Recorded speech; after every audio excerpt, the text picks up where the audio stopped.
our program for Juneteenth today, we're going to have poetry reading by Team Grace. Team Grace is comprised of my lovely mother, Miss Rudine Grace Barlow, as well as my lovely daughter, Sydney Grace Barlow.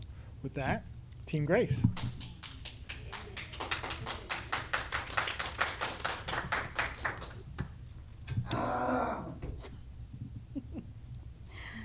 Hey, Zephan. There is actually an official Juneteenth poem by Christina Kay, and it is called We Rose. From Africa's heart, we rose. Already a people, our faces ebony, our bodies lean, we rose. Skills of art, life, beauty, and family, all crushed by forces we knew nothing of. We rose. We survived. We must, and we did.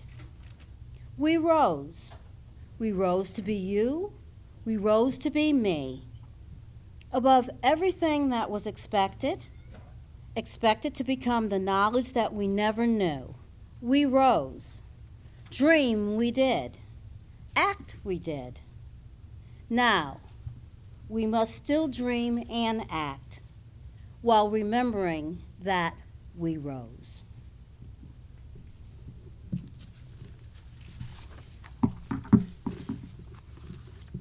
The second poem that I'm going to read today, I am going to dedicate in memory of my two grandmothers, Mary Elijah Butts and Rosa Hammock James. The poem is by Margaret Walker, and it's called Lineage. My grandmothers were strong. They followed plows and bent to toil. They moved through fields, sowing seeds. They touched the earth, and grain grew. They were full of sturdiness and singing. My grandmothers were strong.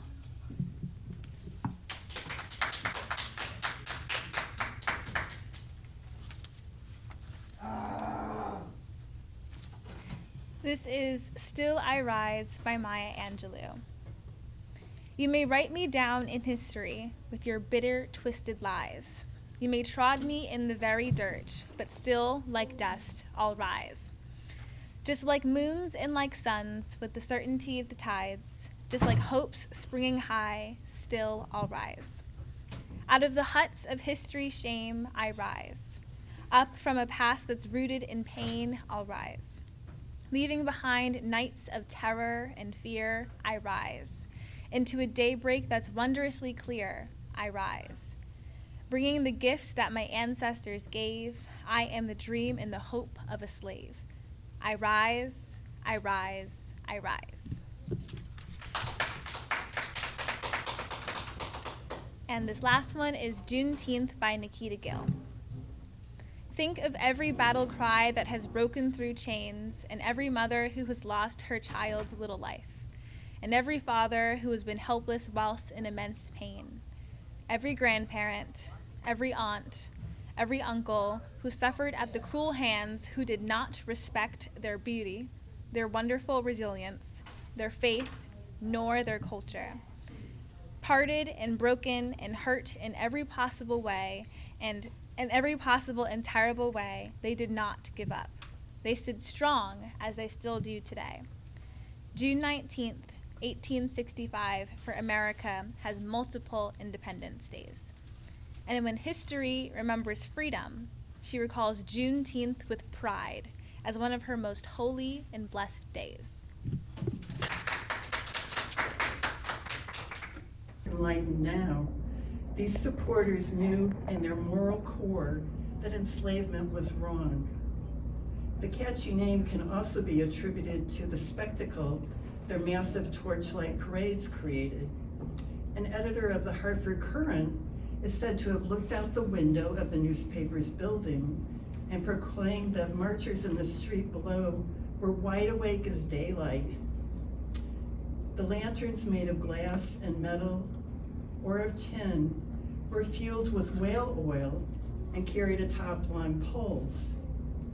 The oil would drip down upon the carriers' heads and shoulders, and so they quickly improvised a uniform of cap and cape made of impervious oilcloth to protect their clothing. These young men were often maligned by the powerful for their youth and inexperience. Yet as much as young people now are adept at using social media to support causes, the youth of that era took to creating comic book style promotional material to spread their message. Rebuilding. On the hill above the museum sits a house some call the Wedding Cake House for its tiered shape and cupola. This was the home of Milo Hotchkiss. He was born in Homer, New York in 1802 and married Rhoda Barrett of Kensington, and they moved here in 1831. Their house at 289 Main Street was built in 1855.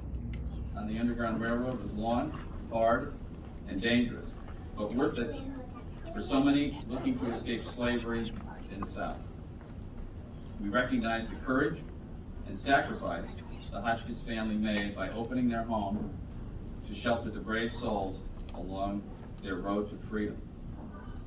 Whereas the town of Berlin does hereby proclaim June 19th to honor and celebrate our African American citizens and all those who aided and supported their emancipation.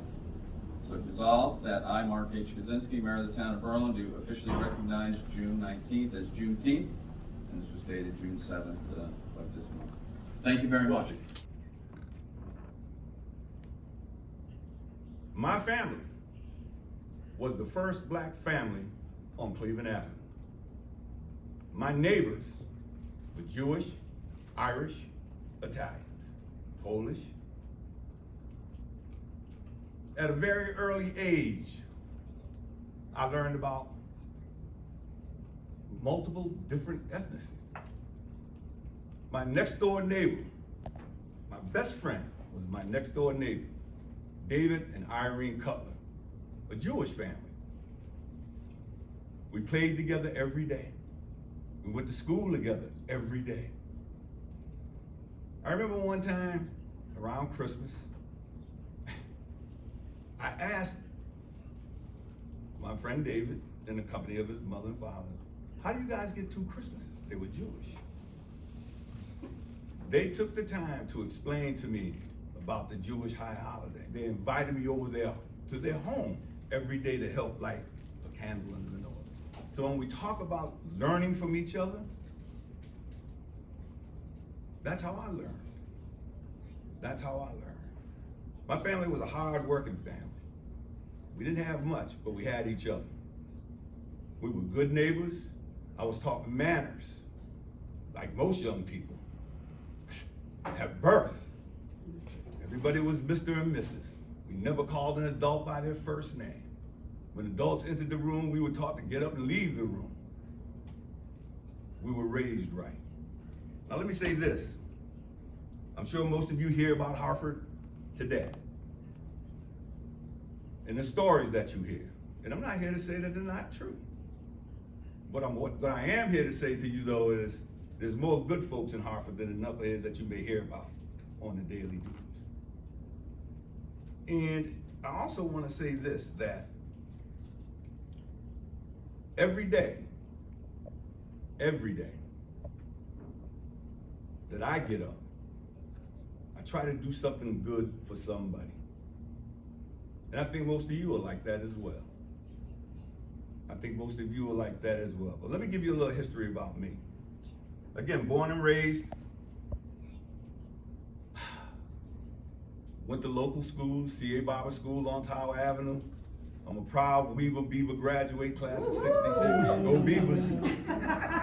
To offer an opportunity to celebrate African American culture and help our community understand our shared history. So thank you all so much for coming. And I want to give a special shout out to Toinette for making the amazing sweets we have today. If you haven't tried the banana pudding, you must absolutely try it.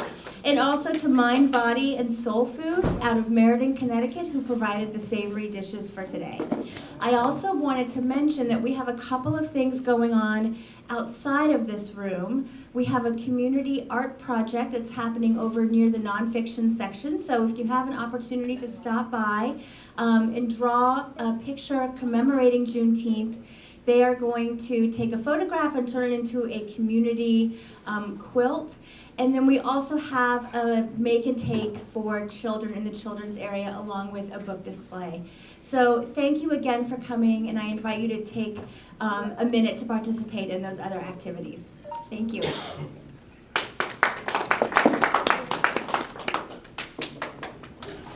Okay, good afternoon. Good afternoon. My name is Renee Gary, and I'm representing Discovering Amistad.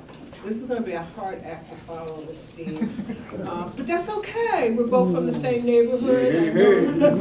I know a lot of what he's talking about, and I am a longtime resident. I now live in Windsor. By profession, I'm an educator, public health. I've been through the Hartford school systems. I taught at Weaver. Yes, but I graduated from Hartford High. So anyway, how many of you know about the Amistad? Okay, its relationship to Connecticut? Oh, okay, so I really don't have to give you a really good history lesson. Yes, you do. But the Amistad's mission right now is to promote social justice. We're using the story to talk about bringing forth equity, inclusion within our communities. We are also a part of trying to put together or help build a curriculum for the schools. Right now, I am an educator for the Amistad. I do classes on social justice using the Amistad as my platform in middle schools. I have been from Bloomfield all the way down to Stanford. We have a list of the places that the Amistad is at. Right now, tomorrow, we're in Mystic. There's an open tour. There's a program that starts at 2. We invite everybody to come. So, I'm not going to take very long, but as you know, the Amistad wasn't a slave ship. It was a ship that brought enslaved or captured Africans from Sierra Leone, as it's known today, back then it was known as Mendiland, to Cuba to sell 53 Africans as slaves to plantations in Cuba, sugar plantations. And you know, slavery is built upon free labor, the fact that they used people who they did not feel ashamed of because they didn't see people who looked like them to do work for them so that they could keep the profit. So the Amistad took sail from Havana, Cuba, and it was to sail around Cuba to be a cargo ship. And when I say a cargo ship, you have to imagine it as being a ship like a Costco.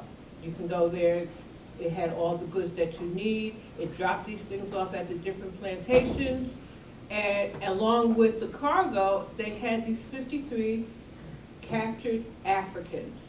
And as you know, they were not slaves at all. They were not slaves, they were captured, they were kidnapped from their land and brought to a slave trade port. So what happened, when they got on the ship, there was a ship of 53 Africans and 4 of those were children, 4 women and 1 boy, and 48 men. And so what happened was, they were told by the cook on the Amistad as they traveled around that they were going to be sliced, diced, boiled, and ate for dinner.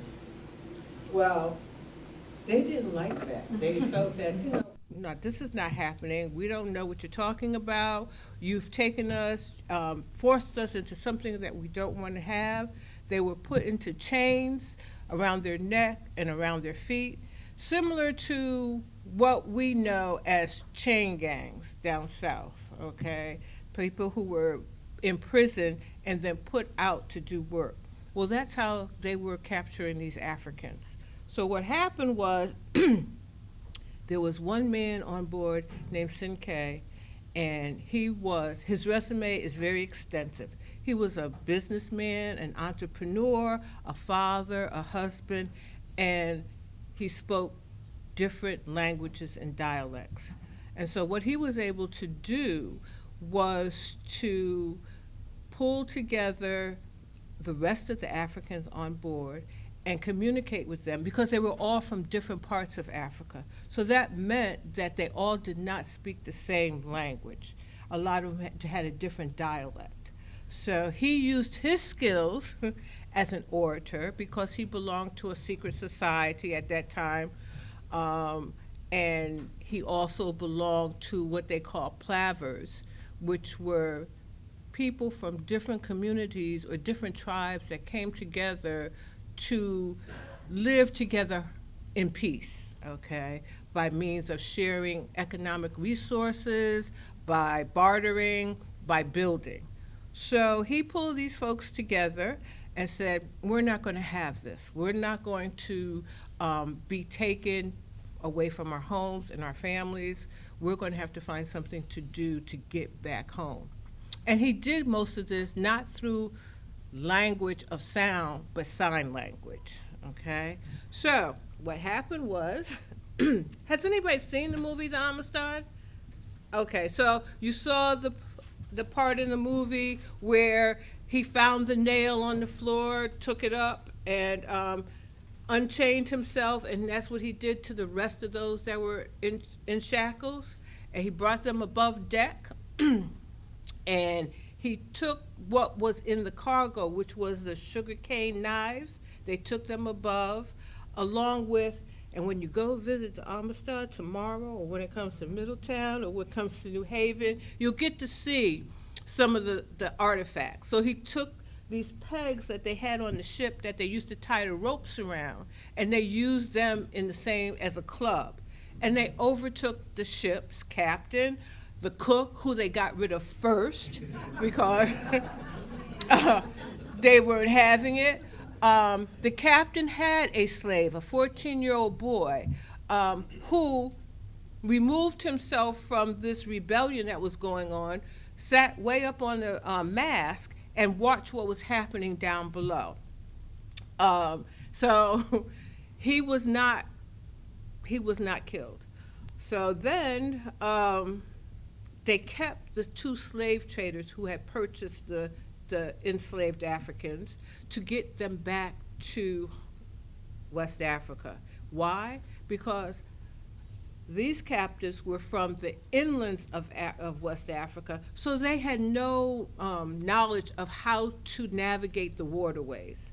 And you know that traveling land is different than traveling water.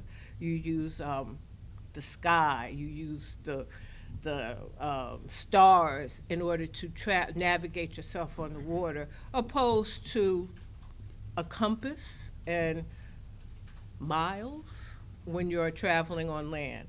So they needed these two folks to get them back.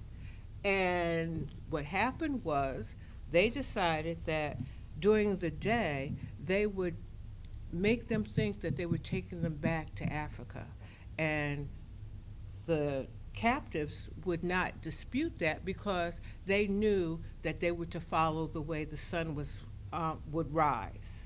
But they didn't know how to travel by stars at night. So that's when they really needed these two folks. So what happened was they traveled the right route during the day, but at night, these two slave traders would take them up the coast and in a zigzag motion. And that's how they got to Long Island.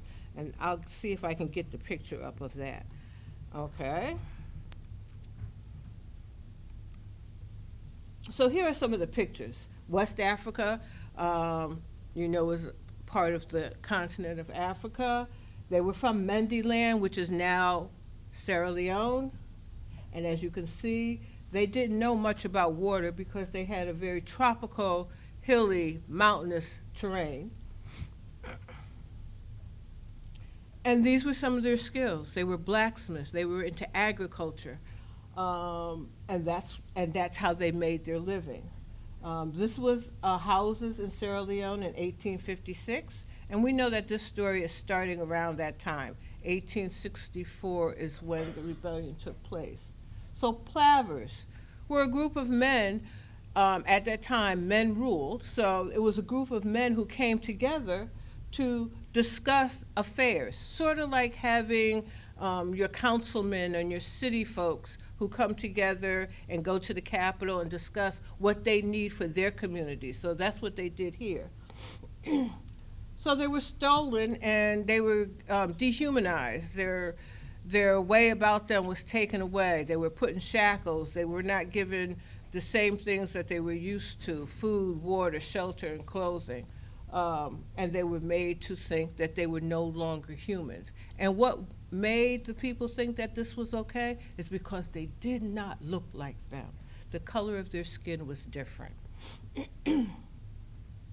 So they put them in coffers, which was a way of dehumanizing them, sort of what they do in prison systems nowadays. And they brought them down from inland down to the coast, where they would be put upon, and they went into auctions, and they gave them health inspections to make them ready for the slave auction, the slave trade. Because remember, they're not slaves yet, and they weren't to become slaves.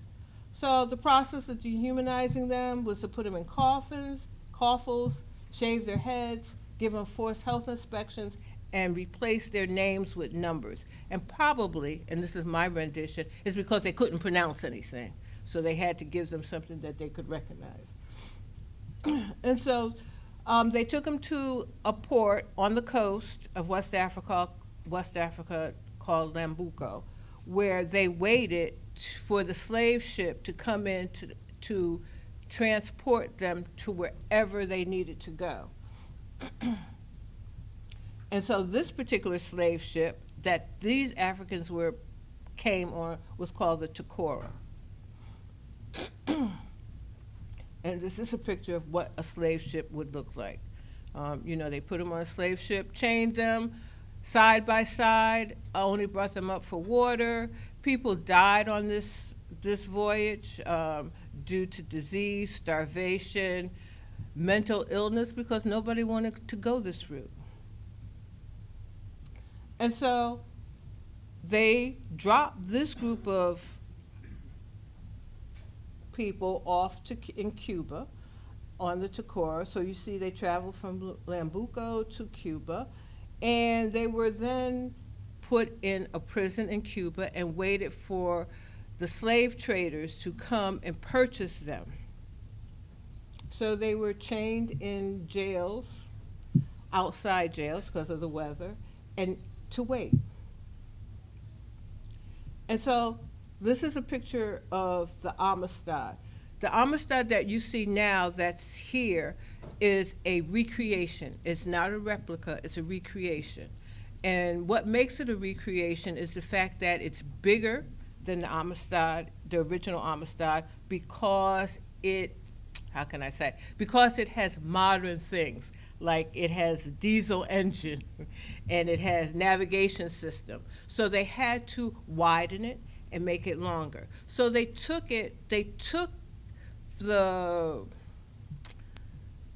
plans from the Baltimore schooner, and they also got similar idea of what the actual ship looked like because of the fact that when it was docked and salvaged and brought, it had to be given to the city, as they still do a car. When you sell a car, you give it up and you have to give the VIN number and this, that, and the other. This is the same thing that they had to do to the original Amistad.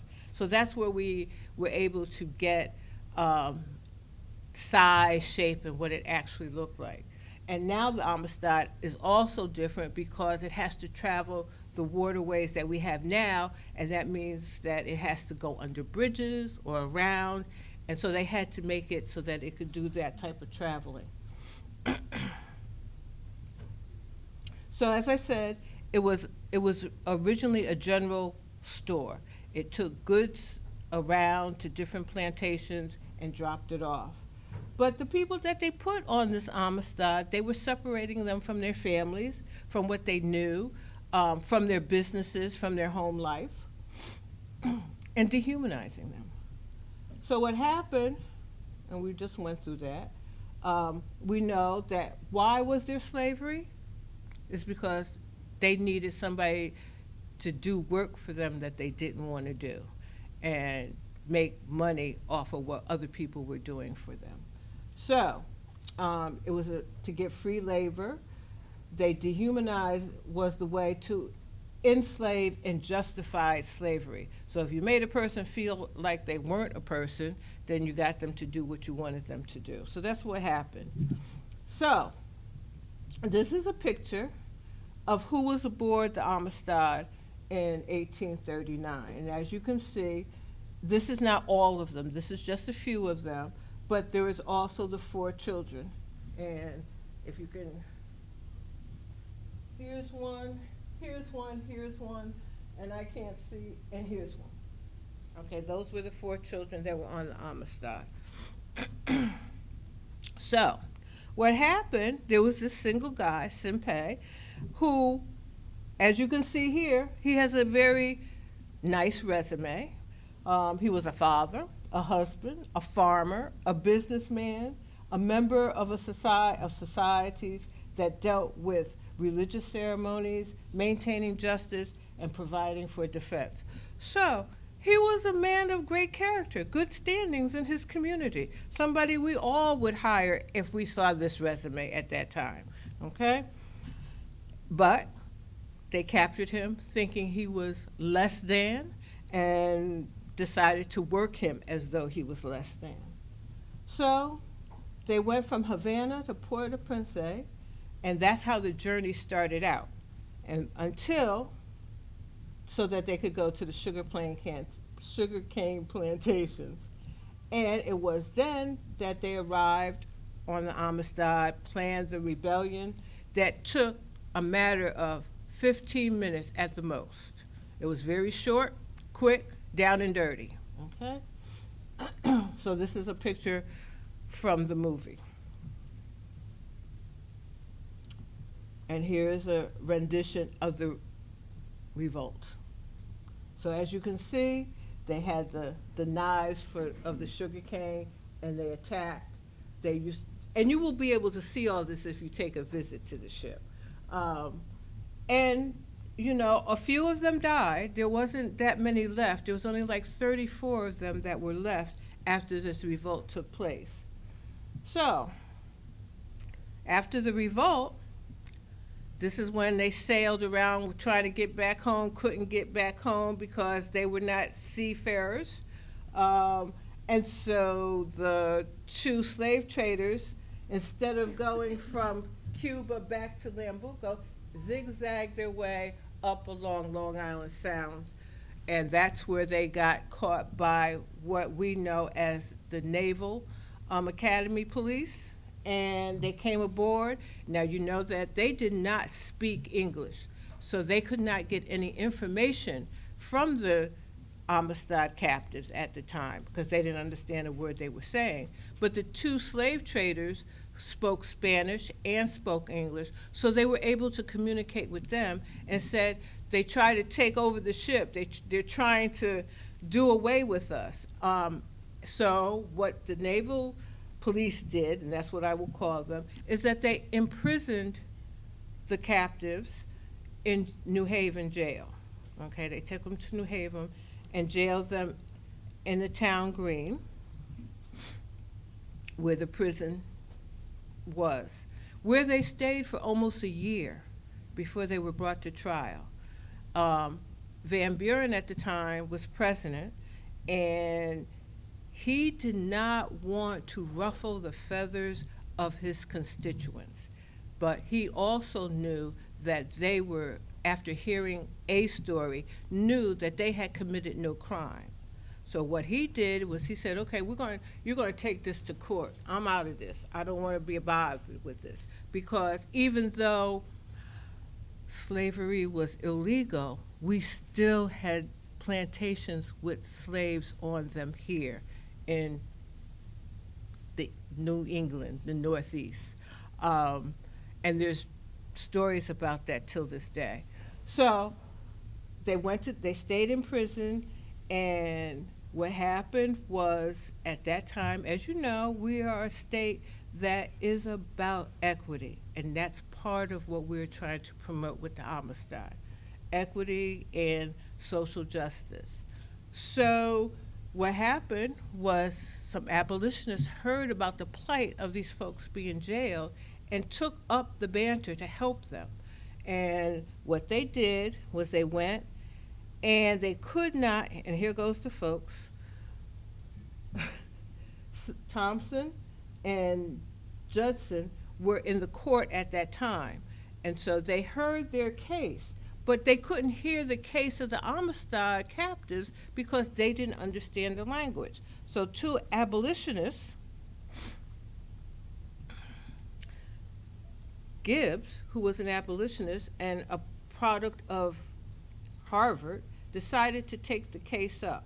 And he went and couldn't understand, so he had some of them teach him very simple numbers, as though when we first learn a new language, the first thing we learn are numbers, unos, dos. So they taught them 1 through 10 in Mende. And he took that and went along the docks of New Haven and shouted out these numbers. And as he was shouting these numbers out, this gentleman, James Covey, heard, and this was his native language. So he approached Gibbs and said, "Why are you speaking my language? What's up with this?" And he told them what they were trying to do. And Covey had been a free slave and was put into the British Army. And so that's how he was able to be at port. And he heard and he said, "I know this language. This is my language. I will help you."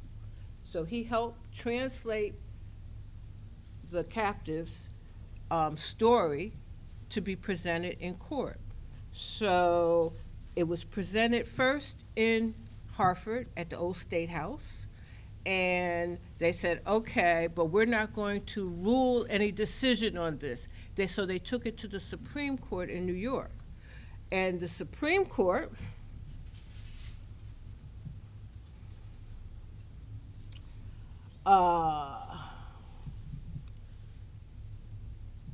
and I would show that the Supreme Court looked like this. Okay, this is what the Supreme Court looked like back then. And what do we see? We see 1, 2, 3, 4, 4. We see 8 white men, okay, who were all a part of a society at that time that was for slavery. And all of them probably had slaves of their own. So 7 out of these 8 ruled in favor of the captives and said that they did not do anything wrong. They were born in Africa. They weren't born in Cuba. They weren't born on a slave island, so you cannot call them slaves. They are free men. You got to let them go, okay? And so that's what happened. But when they let these men go, there was a problem. How were they to get back home? They were on shore. They had no food, no clothing, no shelter, and basically no skills to do anything to get them back to where they wanted to go. So this is, excuse me, this is where Connecticut comes into place. Connecticut was a state that had a lot of people who were anti-slavery, and they took up their cause, brought them to their homes in Farmington, Connecticut, where they taught them skills, they gave them shelter, they gave them the English language, and helped them raise money to build a ship to get them back to where they wanted to go. So these are the 7 men, 7 of the 8 men who helped us get back to where we needed to go. So what they did, they finally were able to put it all together. 2 years after this decision in the court, they set sail to go back home with Christian missionaries with them, and skills and tools and understanding of what it would mean to rehumanize themselves, become human again. So they went back to Lambuco, and when they got back there, they found, like you were saying, Steve, when you came home from the service, it was not what they had left, okay? Their families were gone. Probably a lot of them had been captured in another raid off the island. Things happened, and it was not what they were used to. So a lot of them had no place to go, even when they got back. But because they said this is where they wanted to be, they were able to accept what the abolitionists here gave them in order to start again. So there are some positiveness to their story, and there's some tragedy to their story. But Simpei returned home. His family was no longer there, but he was able to reestablish himself, his community, and start his own family back home. So, what happened? The bottom line is that the U.S. court system did not see the Amistad case as an issue of slavery and the U.S. law. And afterwards, this is how here in Connecticut, the anti-slave movement experienced a growth. Part of those who were abolitionists for their cause was Frederick Douglass, John Brown, and a few others. Mark Twain, here in Connecticut, Mark Twain House, and Harriet Beecher Stowe. So this was one of the first slave ships or the first ships that promotes social justice, because the people on this ship were able to come out of it with the help of others to get what was rightfully theirs. So I like to look at the fact that back then they were called abolitionists. Times have changed, so now we're calling them activists. So we have modern day abolitionists, but we also have more causes that we are trying to promote equality and inclusion for. And so, do we see freedom being violated in today's history? Yes, we do, in a lot of different ways. Not just by the color of the skin, but by ethnicity, by language, by gender. You know, there are all things that have come up from that to this day that we still need people to fight for the cause or be a part of the cause. Somebody was saying you can't sit back and be passive, but you have to take a role, as the abolitionists did back then, by bringing people into their homes, by helping them to find skills that they could use to continue a lifestyle. And so, yes, people's freedoms are violated now, and we're still working toward doing something different. And here we show people then and people now. And we see people from now who have won Nobel Peace Prizes. The young lady at the top who's fighting for climate change. Anybody know her name? Because I can't think of it right now. Thank you. We see Brian Stevenson, who was just here in Connecticut maybe a year ago, who talks about prison reforms and the story about from school to prison, that pipeline he's trying to do away with. Down there is a young lady who was for girls and women's rights, who won the Nobel Peace Prize. That person up there, that gentleman up there in the left, he was one who helped to translate for the enslaved captives on the Amistad. And this down here is is Covey, and he was also an activist, along with others that we know. And so, here's something that you have to think about. What cause will you support in helping to bring about social change, to bring about equality, inclusion for all people in your community and outside? What is something that you can support? And it doesn't have to be a protest. It doesn't have to be the way that they did it, but you could offer your services in a lot of different forms. Just sitting down and having a conversation with your neighbor, sitting down and presenting who you are, asking somebody a question about themselves and listening to what they say opposed to just hearing what they're saying, okay? And what tools do you have to promote change? And it might be the dinner table. We do things like Chicago dinners, where we have over food, because food is always something that people congregate around. Getting a topic and talking about it, listening to people's views, finding out what caused them to be who they are, and what positive things do they have in their life that could also reflect in your life and you can move forward with. So that's the end of my PowerPoint.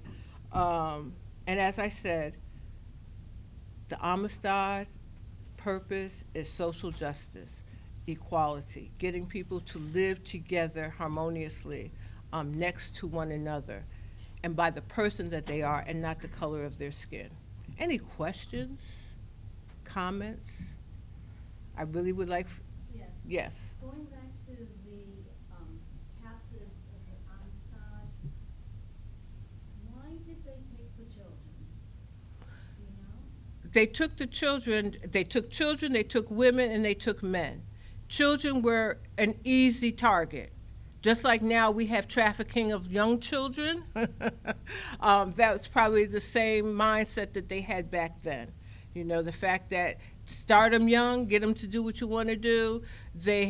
Children have a way of clinging to people and not knowing what the onset is. So they were able to raise them up to what they wanted them to be. And that's why they took the children. And they took the women to make the children, okay? And they did not try to mix, but we all know that mixing came in. And a lot of us don't, like me, I don't know what part of Africa my family comes from, because I was always told that they never came by a slave ship. They've always been on this continent, okay? So I have no clue. And I did get upset one year when a teacher gave my son an assignment to trace the path that the ship that his ancestors came on, where did they come from? And my son came home crying. He said, "Ma, I didn't know we came here on a ship." And he didn't, and because we didn't know that. So why start that out? So it's still a struggle. It's still a journey. And people just have to sit down and have conversation. Anything else? I hope I answered your question. Yes, you did. Thank you. Anything else? Okay. Chris, need me to? No, that was great. Thank you very much. One more thing, though. Y'all need to come down to Mystic tomorrow, okay? It's free. After 2:30, it's free to get into Mystic, where it's usually an $11 charge, but it's free. You can tour the ship, and we have a lot of activities going on, and we have a flyer over there on the table. So come down. I'd like to see your face. Thank you. Thank you so much. All right, one more time, let's give it up for Renee. It was a great presentation and loved what you had to say about the Amistad. We're gonna switch out a little bit and, yep, go ahead. You got it. Oh, wrong one. No, I wanted to do that one too. Okay. I was gonna take a little bit of time to talk about my family. So Juneteenth is definitely about family, and just gonna delve a little bit again. I appreciate, I'm gonna continue to call you Mr. Harris because that's how I was learned to speak about you as well. To talk about your elders, to make sure that you had reverence and respect for who they were. So I wanted to really kind of talk and start the program there. Where you see here actually are both of my grandfathers. The one on the right is a little more clear to see. That's my grandfather, Mr. Leon Bivens Sr. I want to start the discussion about my family with him because he lived with me for a good portion of my life. When we were in Hartford for a while, and then we actually moved to Vernon, Connecticut, on to Massachusetts, and then ultimately into New York, he came to live with us and helped to raise me as I was a child. It kind of turned around on the other way around as he was getting older. I helped him with his convalescence as well, but was definitely one of my champions, one of my best friends, and definitely somebody who I loved dearly and loved very much. The reason I start with him is because he constantly told the story about his arrival in Hartford. He came up on the train when he was about 8 years old, and just mentioned that I was in Georgia. I was born in Americus, Georgia, which is where both my grandparents and actually both sides of my mom's side, my dad's side of the family are from. And he always told the story about getting up and being told to pack his things, put on a pair of too small shoes, and to ride the train for 2 to 3 days to come to Hartford. He remembered, again, Americus, Georgia is not a big place. It's a very small town. And when he came to Hartford, it was the big city. But he remembered getting off the train and how much his feet hurt.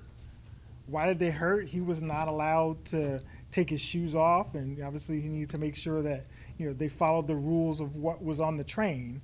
But when he got off, he just really remembered about that hurting, but him being happy to be up north and be able to see what the north looked like. In the picture on the left are my great-grandparents, both Matthew and Devi Barlow. Matthew Barlow was a porter for the railroad, and that was one of the first jobs that black people could get in order to go north. And a lot of folks brought their families up north as well, and he was able to bring his family. The little baby on the left is my other grandfather. That is Arthur Clifford Barlow, and we all really think fondly about him. He was a man who was bigger than life, but definitely one of the people who helped to influence me in my life as well.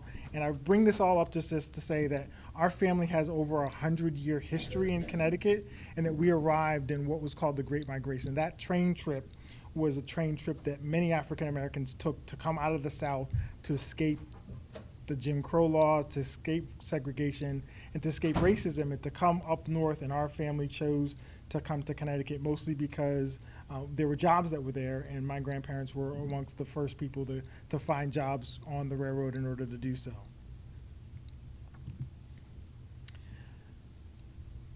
Mr. Harris mentioned that the Barlow family is a prominent family.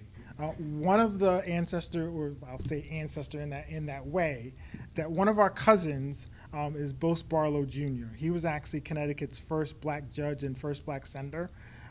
He is pictured here, and in the 1950s and 60s and ultimately into the 70s as well, he was very fond of and was very involved in social justice causes. There's an actual street in Hartford that bears his name that's called Bose Barlow Way. And actually, I'm going to read a little bit from his obituary just so you can hear what kind of a man that he was. So Bose Barlow, this was in February of 2005, 89, first black judge in Connecticut. Bose Barlow Jr., who was Connecticut's first black judge in 1957 and its first black state senator 9 years later, died Monday in Maryland. He was 89 years old. Mr. Barlow was never interested in being known as one who broke down barriers. I don't say I'm the first black to serve as a judge. I'm a judge, and they can look at me and tell them I'm black. That's a very Barlow thing to say as well. He was a man who believed that you should be paying your civic rent. Said his daughter, Kathy Barlow, that for the luxury of being here, you should be contributing and you should be doing for others and not for yourself. Born in Americus, Georgia in 1915, Mr. Barlow soon moved his family to Hartford, where he graduated from Hartford Public High School in 1933. He went on to graduate cum laude in 1939 from Howard University, where he was the senior class president. Mr. Barlow served in a segregated unit of the Army from 1943 until 1946, in the Southeast Pacific. He went on to Harvard Law School, where he graduated in 1949. He became Connecticut's first black judge in 1957 at the age of 42, and he was the first black elected state senator in 1966. 2 years later, he was a delegate to the Democratic National Convention in Chicago.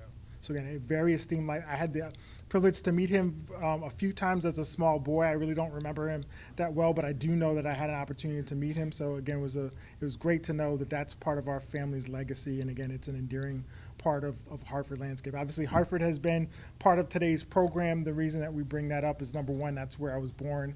So a lot of folks here, at least some of the other family members and other folks here were born as well. But it's our neighboring city. It's the state capital. There's lots of interesting things to do, and there's an opportunity to meet with and to interact with people who are from diverse backgrounds. And again, I encourage people to step out of Berlin and really to kind of look at what is happening all surrounding around in the state.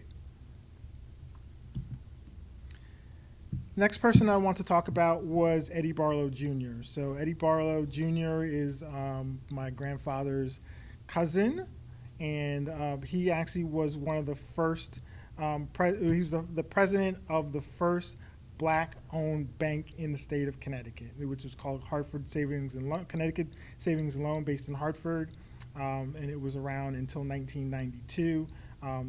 This is a newspaper clipping that talks about Eddie Barlow, and he was president, again, of the first black-owned bank. Interestingly enough, my cousin is named Sinke after the person in the Amistad story as well. And just to wrap up with this a little bit, I want to bring you to present day. So the picture on the left is my lovely mother, Rudine, and me as a baby. The middle is my grandparents. My dad is the one in the second row, second from the left, and all his brothers. The one on the right, I love this picture. This is Arthur Clifford Barlow as well, and Sydney. Again, just to kind of show all the different generations. That was her great-grandfather at the time. And again, while she was young when she had an opportunity to meet him, was pleased that she did have an opportunity to spend some time with him as well. The bottom is just kind of bringing us up to present day. That's me with my daughter Sienna, who unfortunately wasn't able to sing with us, but she is a graduate of the University of Memphis. The middle one is kind of our blended family, so Sydney's there. My stepdaughter Nyela's here. Zephin, who's our 14-year-old, is right here. He's our definite Superman special needs child. And myself and lovely Toinette is here as well, so definitely brings us up to present day. And over on the bottom right-hand side is myself with our daughter Sydney, who spoke earlier and read one of the poems, and she is a senior at George Mason University in Virginia. So with that, we're going to switch again a little bit, and we're going to do our podcast listening. Again, we are changing up the program a little bit, unfortunately, because our singer wasn't available, but it was a very interesting podcast, and it was really what brought me to the attention of Mr. Harris, and I want you guys to just listen to one of the episodes. Just bear with me while I kind of engineer that back up. It really talks about the road of '84, how it really changed the landscape of the city, how it changed the dynamic in what was once a bustling, vibrant downtown full of shops and museums and stores and things of that nature, and really made it a lot more bleak, and made it to a place where people who worked and lived outside of the city never had to really set foot in Hartford itself. You drove in, you got out of your car from the parking lot, you went into work at the Travelers or Aetna or wherever that might be, and then you went home, and you never really did anything in the city itself. And that's something that, hopefully at some point in time we can change. There are some new projects that are going on. If you haven't been to the Parkville Food Hall, which we had an opportunity to go and visit last week, which was wonderful.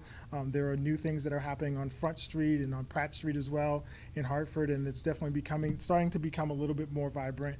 But I definitely want you guys to listen to the podcast and learn a little bit more, and hopefully ask some questions and to really get more engaged instead of having us come up here and talk all the time. All right. Any questions about my family before we move on?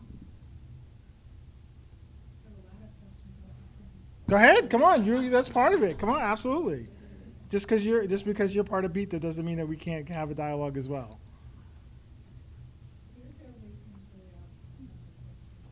And they are.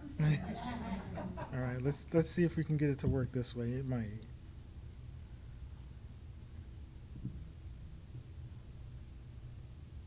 Success, maybe? No, at least on my screen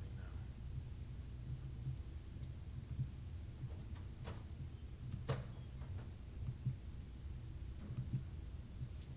All right, I'm gonna switch.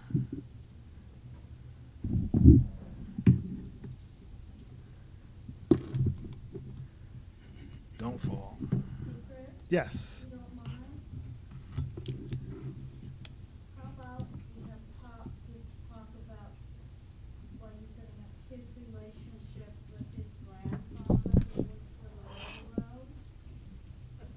And one No of- pressure, Pop. And one of the jobs that you had? You know what I'm talking about, you wanna? Well, Teach us. no pressure. I guess so. My grandfather was one hell of a man. We talk about passing things down to each other. My grandfather relocated from Americus, Georgia to Hartford, Connecticut. He was part of the railroad. That's one of the ways in which black people spread out throughout the country. And the way they got to Connecticut was working for the railroad. And my grandfather was a very industrious man. And he worked very hard. He worked several jobs. And one of the things that he taught me was to work hard and try to achieve things in life. And he owned a shoe shine parlor in the railroad station. And that's where I first started working. I was 11 years old and working at the railroad station. And why my wife brings this up is one of the things that happened when I first met her and started going out with her is I took her to a movie. The movie was West Side Story. I don't know if you remember West Side Story, but I worked very hard shining shoes to save money so that I could take my girlfriend to see a movie at West Side Story. So all that means is my grandfather instilled in me work ethic, community, and sharing. And so that's the story of my grandfather.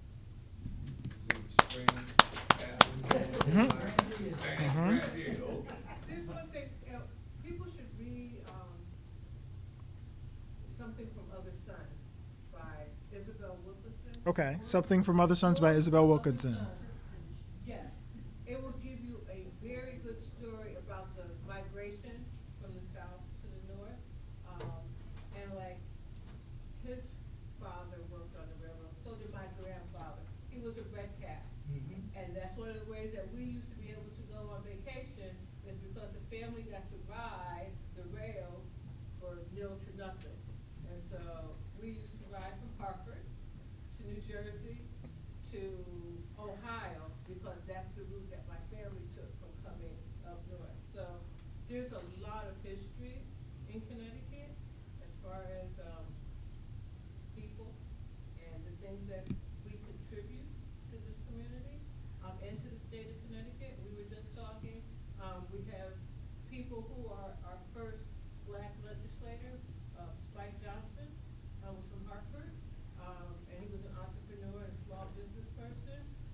His wife went on to be very industrious in the school system, with the first busing program. So there's a lot of richness, and there's a lot of people who have given to our community, who have gone unheard of or unseen.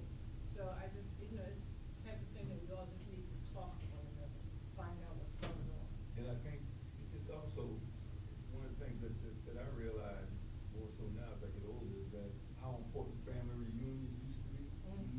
Because if family reunion, we all know that, I mean, when the elders got together, our aunts, aunties, and uncles, and they started talking, we were sitting down, listening.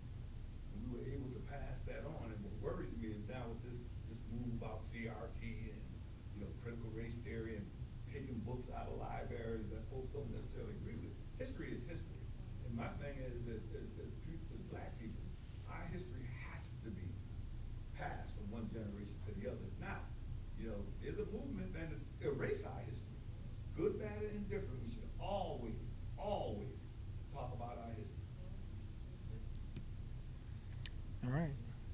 With that, we're going to start with Jim, episode 5, which I know was your favorite. Yeah. But again, this is Jim Kruger. He is the host of the podcast, so you'll hear him as we start. City. Episode 5. Chaos. Bob Tracy grew up in Hartford in a time right before the viaduct was built. Well, it was a multicultural neighborhood. It was a nice neighborhood, a working class neighborhood. And we grew up on Capitol Avenue, which is not too far from the state capitol. To this day, he remembers the construction process well. Under construction, they started to open up, and there was a lot of mistakes in the highway when they were building it. I don't know, there was a lot of talk about the engineers that they used and the architects they used. There was some real problems. Tracy remembers one farcical incident in particular. They had one giant entrance or exit coming off the highway, which was going to go right through our state capitol. So our capitol would have to come down, and they continued building that exit, and they left it dangling in the air, aiming right at our capitol. The plan was to create a second east-west expressway, this one called Sorry, it's a little loud. I don't know how to I-484. turn the volume down We a all little thought bit. that they're going to have to put a hole right through our state capitol or knock it down. This road planned to cut straight through Bushnell Park, the oldest public park in the country, and then zoom straight past the Capitol building, now a National Historic Landmark. It was the original road path Robert Moses advised against. I-484 was scrapped partway through construction, but the towering viaduct north of the city was completed in 1965. Hartford suburban residents finally had their long-awaited east-west downtown expressway connection. After the highway was built, Tracy started to notice some changes in the city, Yeah, some of which exactly. were small Right. at first. Okay, yeah, They moved into one of our fields, which was like our baseball playing field. Thank you. So that was gone right away. But the changes then got more noticeable. First and foremost, while the highway did succeed in alleviating the issue it was meant to solve, the congestion on city streets, solving that problem only created other ones. That was our highway, the main arteries. And then that traffic was cut way back. These people now circumvented the town. With the commuters gone, Tracy's neighborhood got quieter.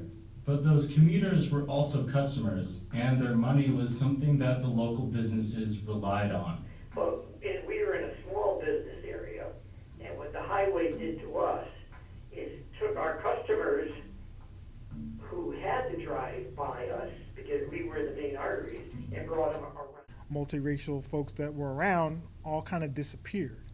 The money went, the money moved, the money came out here, and again, people really stay in their silos and in their pockets. One thing I just wanted to share a little bit about my parents as well was they may not remember that I remember this story, but that I remember when they were looking for their first apartment when I was a small child, they weren't able to get the apartment. They found an apartment listing in the newspaper, and they knocked on the door and showed up and said, "Hi, we're here to go and rent the apartment." And they were like, "Well, there's no apartment here to be rented." "What do you mean?" "I saw it here in the classified of the Hartford Courant, and I'm ready to go and rent this apartment." But yeah, well, no, there's no apartment here. I remember they called one of their white friends, white couples, to do the exact same thing. They went in, "Yeah, the apartment's available. Here you go. We'll come and we'll show it to you." Just to kind of show you a little bit about what the racism like even back then, and kind of what that was like in Hartford. But it's to show you that that still exists. And did you guys had to go and file a complaint with the court in order to with the city of Hartford in order to get that resolved? So That's just kind of interesting. And I don't know, Jim, if you want to come up and talk just a little bit about what you learned from a redlining point of view. Yeah. So one of the other things Chris asked me to talk about, and you can learn about it if you listen to the whole series, is there was a really interesting combination of things in Hartford that kind of led to a lot of the segregation. The first one was, so redlining was a nationwide policy where it was essentially America's attempt to try to get people out into the suburbs, but they would, and this was during the 1930s, I believe, 20s and 30s, they would section off neighborhoods, by color. So there was red neighborhoods, there was yellow neighborhoods, there was blue neighborhoods, and there was green neighborhoods. So green neighborhoods were the best, and red were the worst. And these neighborhoods were essentially, they were categorized by who lived there. So if higher likelihood, if it was a mainly white neighborhood, it would be green or blue. If it was in white English, Anglo-Saxon white, immigrant neighborhoods were often redlined, as well as minority neighborhoods. So Italian, sorry, neighborhoods with a lot of Italian immigrants, Polish immigrants would also be redlined, and then as well as income. So it was a lot easier to get a loan for a house in a green zone neighborhood than it was in a red zone neighborhood. So there's a lot of kind of going off of what Chris said. There was a lot of evidence that real estate agents were not selling houses in West Hartford to black or just people of color and this persisted to the 70s, 80s, maybe even the 90s, and the only towns where black people were able to buy houses was Bloomfield and Windsor. So that's why to this day they're the two suburban towns that are predominantly black African American neighborhoods. So it's a really interesting. It wasn't full out, segregation as we saw a lot of times in the South, but it was a lot of, maneuvering and stuff like that, and that led to, what essentially, became of Hartford, and the highway very much facilitated that, and because after the redlining, came in place, not a ton of people moved out. Some people moved out to the suburbs. It was a slow transition, but after the highway was built, that really made it a lot easier for people to live in West Hartford, because the highway was essentially built to serve people in West Hartford or in the western suburbs to get into the city of Hartford, into downtown where their jobs are. So yeah. I have a question for you. Yeah. Did you write the article in the paper about there was an article that talked about how in West Hartford they didn't allow you to build multi-family homes? Did you write that article? I did not, no. Okay. But that was very interesting. Yeah, so yeah, West Hartford, and that's a lot in episode 3 of the podcast. West Hartford has a lot of rules, and a lot of zoning laws for, what kind of houses can be built, and it's mainly based off of, they wanted to keep, West Hartford was essentially manufactured to be a middle class, upper class town. Yeah. And they talked about how rooms, like you said, Windsor kind of let that in, and that's why you have a more diverse neighborhood in those two communities that you have in West Hartford. Yes. So, yeah, that's very interesting. All right. Thanks very much, Jim. I appreciate it. Do we have any other? Yeah, absolutely. Any other questions about the podcast? Again, for those of you who have got Spotify or just got a question in the back. Yes, I'm so sorry, this has been embarrassing, but what is the viaduct? I don't know what that is. The viaduct is basically, if you ever drive on I-84, it's the elevated part of the road that starts around like Sisson Avenue and goes up to essentially the Connecticut River and over the Connecticut River. A viaduct is essentially just like a bridge over land. Okay. Yeah. And it has all those left-handed exits. Yeah. Mhm. Yeah. Yeah, right. Yeah. Sisson Avenue. Oh, yeah. Right, okay, thank you. If anyone else has any other questions. So are you guys involved in like the CNU, the Congress for New Earth, is that in? Yeah, so that's yeah, I spoke to them. They never really. I was gonna interview people from there for the podcast, but they never got back to me. But yeah. Are you still developing your podcast? Not at the moment. I'm hoping. We're in conversations about what to do next Yeah. with Jim's podcast. But yeah, stay tuned for that. But we definitely, that was one of the reasons I wanted to bring him on. I was really enjoyed it. Felt that I learned a whole lot. Felt that it really helped me better understand about the construction of the road, the impact that it had on the city of Hartford and the surrounding areas. And definitely would love to, obviously bring that to the group here and help to expand it a little bit. So I'm glad that he was able to join us this afternoon.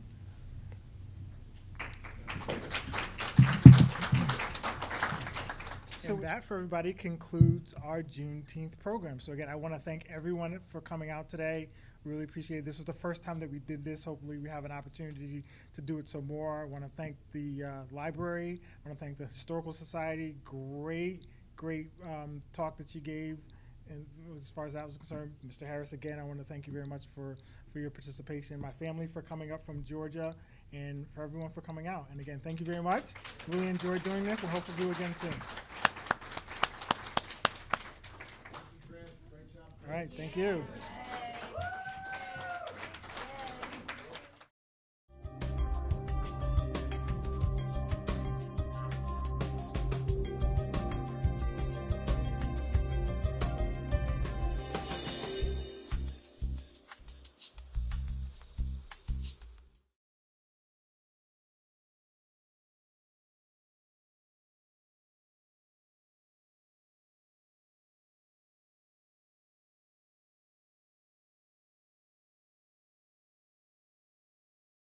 Riverview Apartments is Bristol's two-time beautification award-winning residence community for adults age 55 and older. They offer 1 or 2 bedroom apartments with modern appliances, air conditioning, wall-to-wall carpet, and tiled floors. Both heat and hot water are included. Riverview also offers a wide range of activity rooms that include a billiard parlor and a spacious community room. It is handicap accessible with safe, secure parking for tenants and ample off-street parking for visitors. 860-940-6757 or riverviewbristol.com.